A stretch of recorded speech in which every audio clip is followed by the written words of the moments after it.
Hey guys, this is Walt Cheney from Team Venom Racing. I want to do a quick video showing you guys one step I think a lot of guys don't think about, guys and girls. When you're installing your exhaust system, the flanges are not designed to just line up.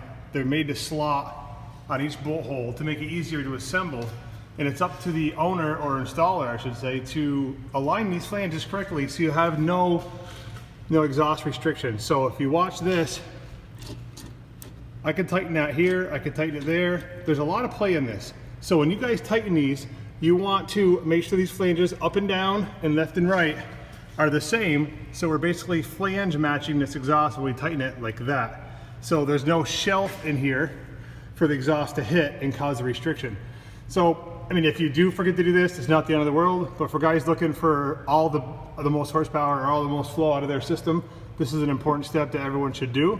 Just figure I'd point this out. And I want to thank Joe from 2J for this amazing exhaust system. We're just installing the last couple bolts on it here quickly. This is a Nismo RS that I'm building to go drag racing, and we also daily drive it. His full system is on this. Everything is his, including the downpipe, which is down here in the box. That's coming next. That'll be in the next couple days. I'll keep you posted. Don't mind the rust corrosion up here in the Northeast. We live in a salt belt, so I do the best I can in this car. I did not buy this car new, so it is what it is.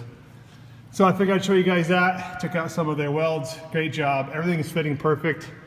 I had them put the resonator in this car. I don't really like drone in the cab because I do daily drive this car, so it's not going to hurt my performance. But just wanted to throw this out there. You guys can see how misaligned that is right now.